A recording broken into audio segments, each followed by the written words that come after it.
Mes chers compatriotes, je souhaite vous parler du Pacte mondial sur l'immigration, un document préparé par les Nations Unies et qui sera adopté les 10 et 11 décembre prochains à Marrakech, au Maroc. Ce document repose sur une philosophie, celle du libre accueil des migrants, capables de se déplacer à chaque instant, à n'importe quel endroit de la Terre. Ce document prévoit l'obligation pour les États de faciliter les déplacements, mais aussi oblige ces États à accueillir de bonne manière les migrants dans les pays d'adoption, dans les pays d'accueil. Ce document est extrêmement dangereux car on sait que dans les années à venir, nous allons assister à des déplacements massifs de populations d'Afrique, d'Asie, d'Amérique latine, qui se dirigeront tous vers les pays jugés les plus prospères, ces Eldorado imaginés par les damnés de la terre. Et évidemment, ce sont des pays comme la France, comme l'Allemagne, l'Angleterre ou l'Italie, qui en Europe seront les prochaines cibles de ces vagues migratoires qui ont déjà commencé depuis une bonne dizaine d'années. Nous ne pouvons plus, ni en Europe, ni en Amérique du Nord, accueillir ces vagues migratoires considérables d'un point de vue économique, d'un point de vue social, mais aussi d'un point de vue culturel.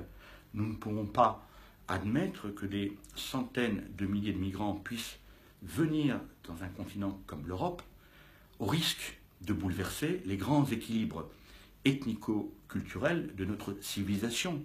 Si nous encouragions pareil phénomène, nous conduirions l'Europe, mais également toutes les sociétés occidentales, vers un suicide culturel, la fin de notre civilisation. C'est pourquoi il faut s'opposer ardemment à l'adoption d'un tel document. J'invite donc le président Macron à ne pas signer au nom de la France ce document. Je le dis avec d'autant plus de fermeté qu'il a indiqué à plusieurs reprises son intention de signer ce document, au motif qu'il ne serait pas contraignant pour la France. C'est vrai que formellement ce document n'est pas contraignant, mais on sait bien qu'un tel document, venant des Nations Unies, sera demain un point d'appui politique et juridique pour faire évoluer nos législations vers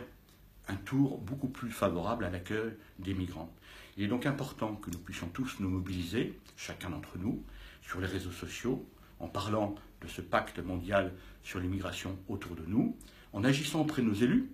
députés, sénateurs, conseillers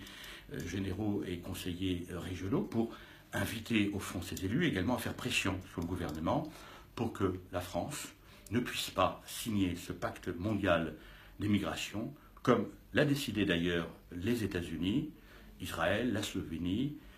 la Pologne, la Hongrie, la Bulgarie, des pays qui ont conscience de la nécessité de préserver cet équilibre ethnico-culturel, cet écosystème économique et social qui fait au fond l'éclat de la civilisation européenne. Je crois donc important que chacun d'entre vous, vous preniez conscience de la gravité de la situation et qu'au-delà des luttes que nous avons actuellement, celles des Gilets jaunes,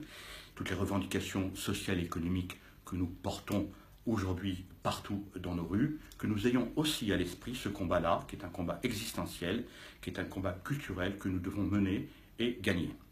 Je vous remercie.